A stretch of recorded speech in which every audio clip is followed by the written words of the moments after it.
we don't see much of Luigi, and I thought that was kind of I don't know, maybe we save it for a sequel, but I would like to have seen more of Luigi. The focus here is, I think, the stars of the film is Mario and Princess Peach, really, which is interesting.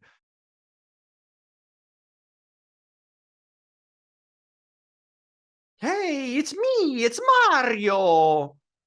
Okay, decent effort, right? My impression, but yes, you don't get that sort of voice much in the Super Mario Brothers movie, and that's what we're going to be talking about and reviewing. And this is a spoiler review for the Super Mario Brothers movie, and let's get at it and check it out. There's a huge universe out there. Whoa. With a lot of galaxies. They're all counting on us. Mario!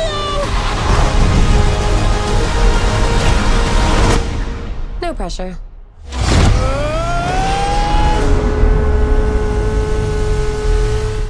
All right, Super Mario, that's the talk of the nation, the world, the most buzzed about movie out there right now, and raking in hundreds of millions of dollars, probably going to get into billions at some point. This movie's a major box office blockbuster success, probably exceeded any expectations that they had for it.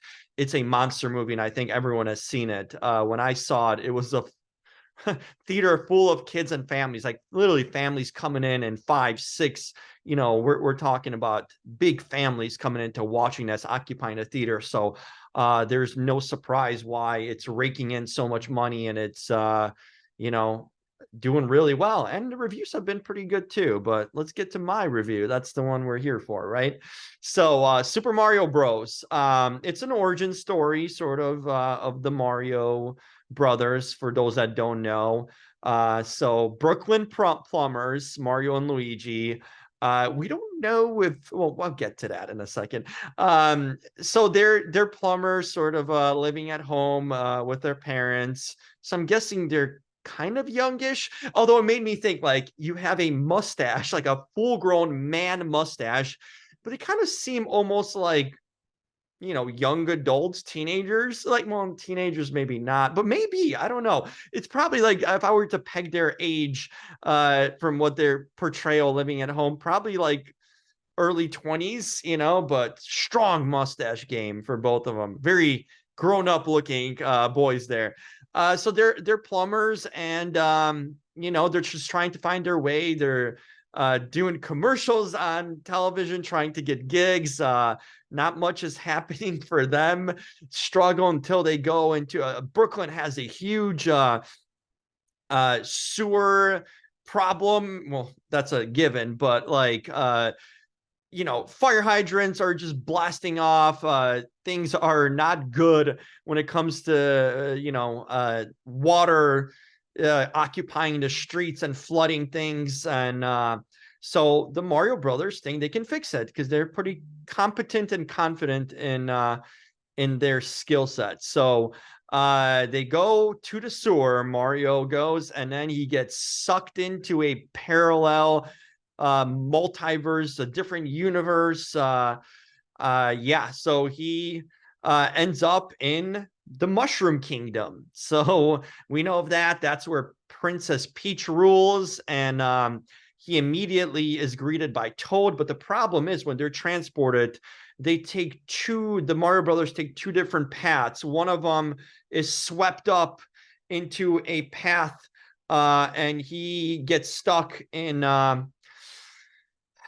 Mario gets to go to the Mushroom Kingdom, so it's all nice and dandy. But Luigi is yeah, he's going to the underworld, which is ruled by Bowser. So one goes to a nice peaceful place, and the other gets stuck in the underworld of the land of the dead, I guess, of Bowser.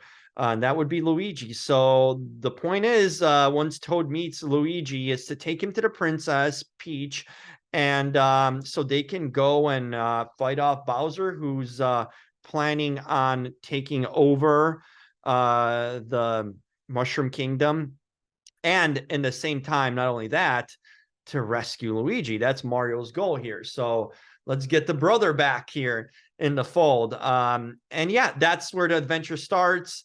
And the movie obviously goes in a track of we're going to enlist help, and the help of Donkey Kong and the Kongs to fight Bowser and rescue Luigi and prevent any damage happening to the Mushroom Kingdom, and, you know, get rid of Bowser, who is desperately in love and wanting to marry Princess Peach. So there's that little synopsis for you. But this is a spoiler review. So let's take a look now what we liked and didn't. The animation is great. It's done by Illumination Studios, which brought you the Minions, Despicable Me, the Grinch movie, just a lot of movies that they've done. Illumination does great work, and they're just experts these days on. They also did the Pet movie too. I forgot the name of it, but that was a good one too.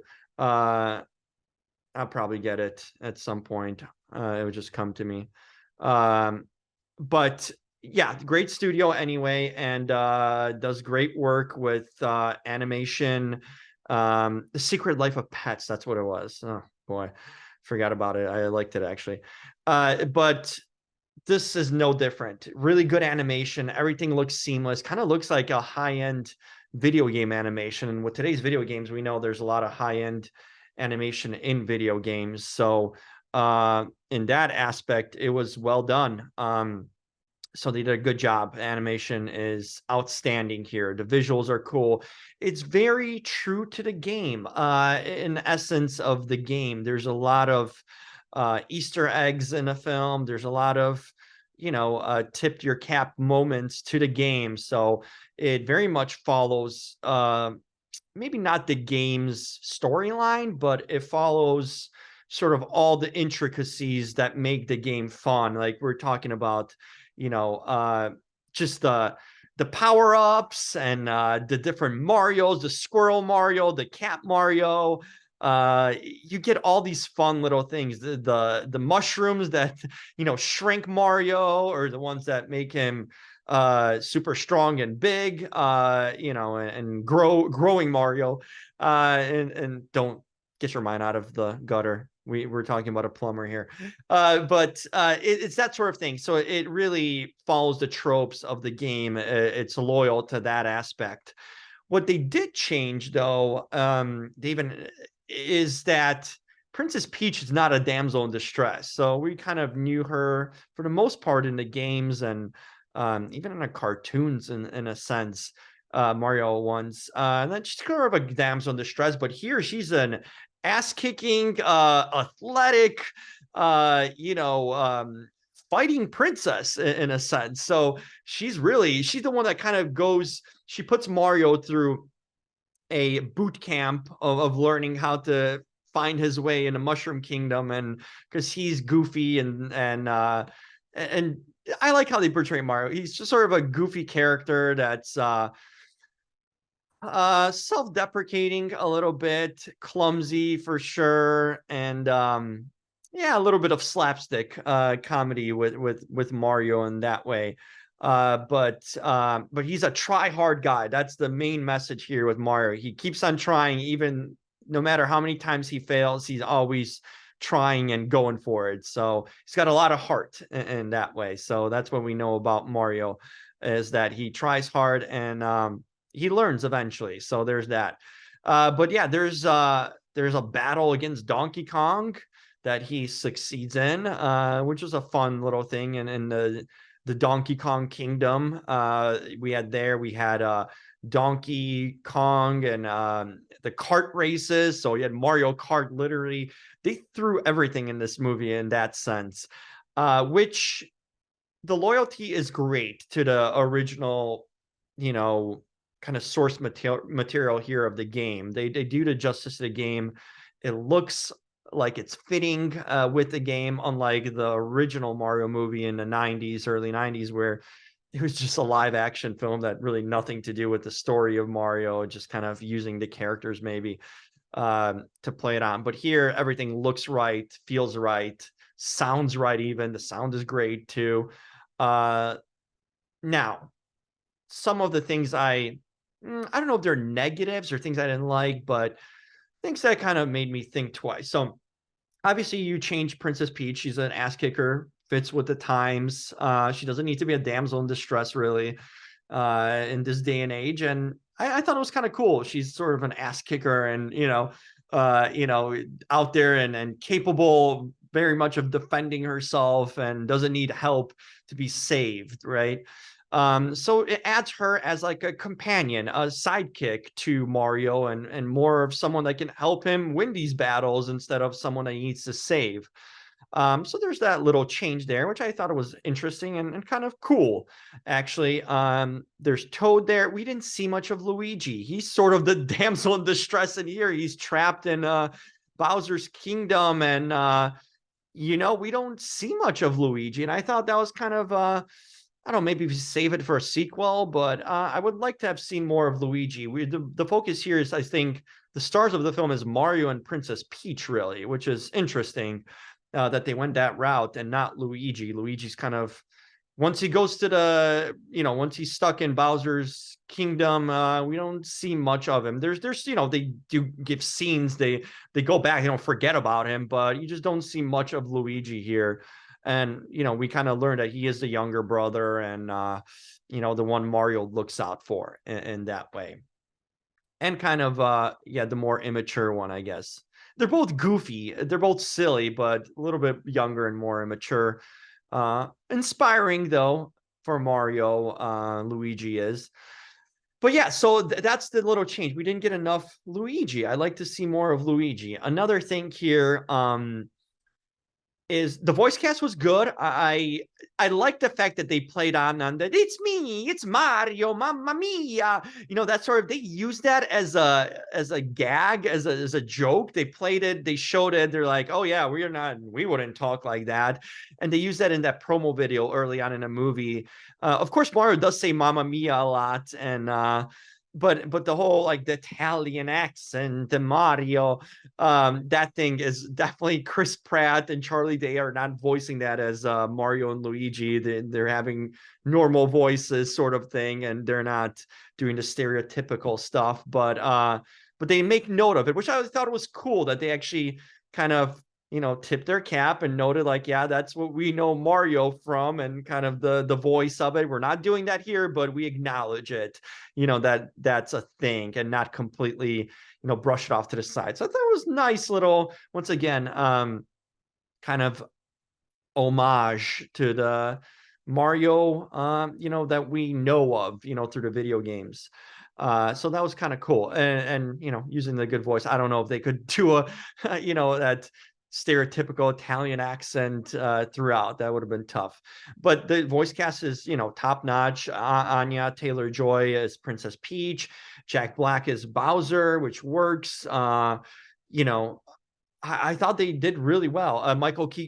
Keegan-Michael Key, not Michael Keegan Key. He's Toad. Everyone sounds good, and Fred Armisen's got a role here too, of Cranky Kong. And of course, Kong is voiced by Donkey Kong is voiced by Seth Rogen. So you have a really good star appeal here. But the voices were cool.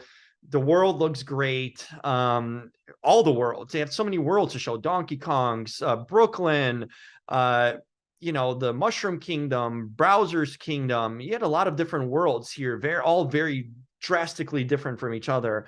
So my problem was that and I get why they did it. They did it because they didn't know if this was going to succeed or be huge or, fail. They threw everything in the kitchen sink, no pun intended to the plumbers out there, Mario and Luigi, at this film. Like, they just, like, they put all their chips on a table. So they left no stone unturned. They gave everything into this movie. Not that it was out of place, because they fit it in nicely. It all made sense. But we had Donkey Kong and everyone. Like, we had Bowser, and the whole world of Mario was kind of exposed here and given to us right away.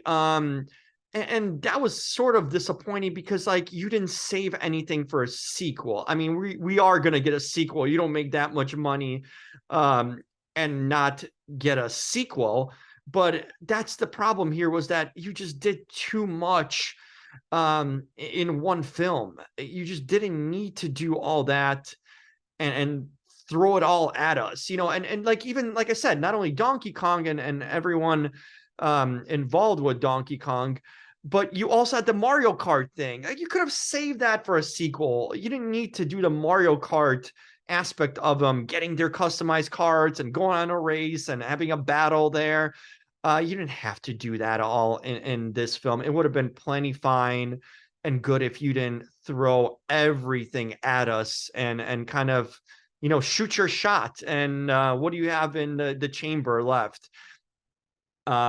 Because, okay, the only thing they didn't use and we didn't really see was Yoshi. So I guess that's probably planned for a sequel, is the Yoshi's World and Yoshi. We didn't get him in this, but you could have also kept Donkey Kong for a third film. Like, you had 3 films here right off the bat. You could have done the standard introduction story, which I thought they did really well here, introducing Mario and Luigi, more focus on Luigi.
Kart races, like, he's just like, you see a smoke and fire in the background a lot. So dudes are getting destroyed and killed here. So there's violence that's being created. And when they get to Brooklyn's being like smashed into pieces.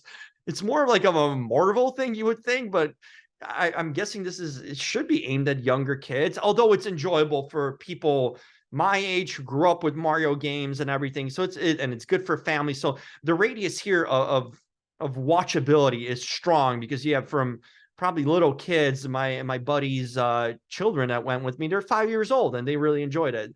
And to someone that's my buddy's age, the father of these children. So there's a big age gap here, but it was enjoyable for everyone in that thing. So Mario's been around for more than a few decades here. We're talking about 30, 40 years of Mario, if not even more. That, there's different generations, but a movie works for all of them because it's enjoyable, fun, some good humor. But it was a little violent, I felt like, for the younger child there at the movies. Like, ooh, we're seeing destruction and Mario killing things, and getting blown up, and they're not coming back to life in that way.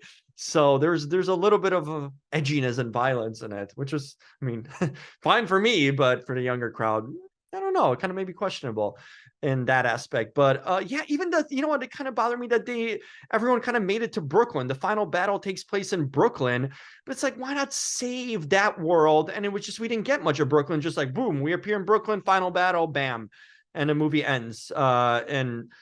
And we see Mario actually in the Mushroom Kingdom. So I don't know if him and Luigi got a full-time gig there, or they moved there, they moved out of Brooklyn.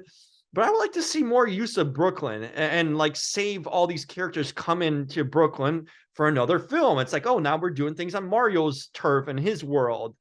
Instead of, like I said, a lot of worlds were showcased here. Could have saved that for more. I'm a fan of saving things for later, to give you source material, but they went out with this one. Just full out. We're unloading the fireworks show. It's like a fireworks show that just constantly is like fireworks going off. There's no stopping to enjoy the moment. There's just like a big blow off from the start to the end. So we got that for sure, and I guess it worked because they made a ton of money. Justifiably, it's enjoyable, it's fun. As a fan of Mario, it's cool, even if you're not that familiar with the games or whatnot. It's still a fun watch. Characters are cool and colorful. The worlds look great. The animation is just fantastic, and Illumination knows what they're doing. So this was the right studio to do this film, no doubt about it. Probably Pixar could have pulled it off too, but Illumination makes sense to me, and that was a good choice right there to make this. They get the game, no pun intended. Actually, pun intended. But yeah, that worked. So overall, high marks, fun, enjoyable, cool characters. I'm sure the merch is going to be selling the toys, the games now. And, there's still characters to use from the Mario world. So maybe not all is lost. And like I said, at least they kept out Yoshi, which was good because there was no reason for him to be in this film. But yeah, there's more characters, and Browser's trapped at the end. Now, my question was this: they shrunk him, they gave him the mushroom, and they caught him in a jar as a light bug. And then we see a little end credits scene where he's he does a lot of music here. So Bowser is a musically inclined character here, playing music, singing, doing the piano, very talented in that aspect. Kind of obsessive and about forcing Peach to marry him, creepy in that way without really knowing her or anything.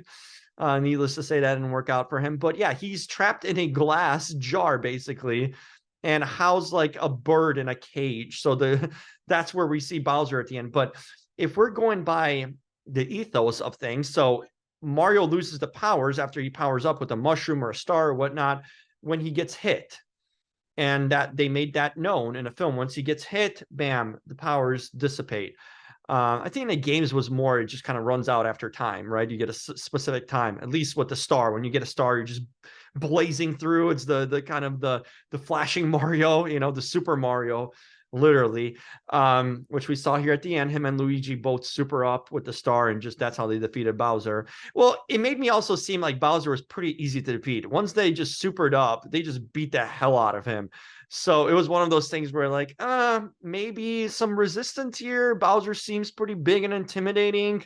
I know one super up between two brothers, really, that's all it took. Then you makes you think, what's the reason for Donkey Kong if he wasn't ultimately the one helping them to take down Bowser? He just kind of stuck there, and Mario's helping him out more so, and guiding him. So the monsterness and the animalistic giantness of Bowser and Donkey Kong didn't come into play much here, which you would want to be more intimidating and kind of more of a force, right, to be reckoned with.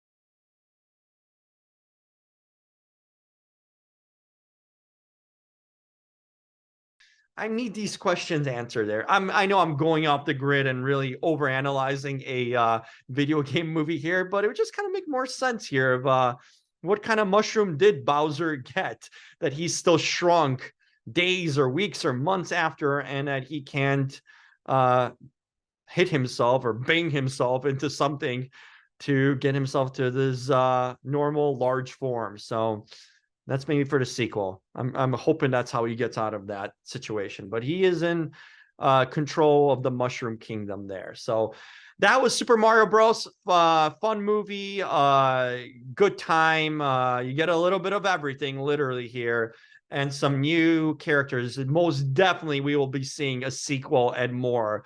This is going to be a franchise, no doubt about it. Just like Despicable Me and Minions, this has made more money than those, and it's got a bigger IP. That's that's interwoven in so many gamers throughout the years. I mean, when you think of Mario, it's one of the most legendary gaming IPs there is.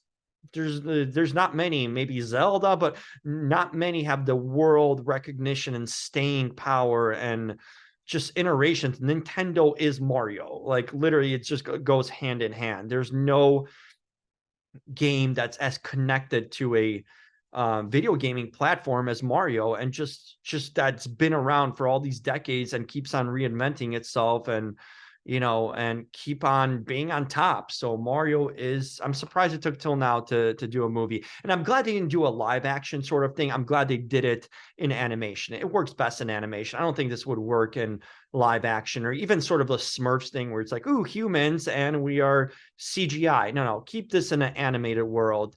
This is where it belongs, and they did the right thing with that. So that's Super Mario's Brothers for you. High marks again.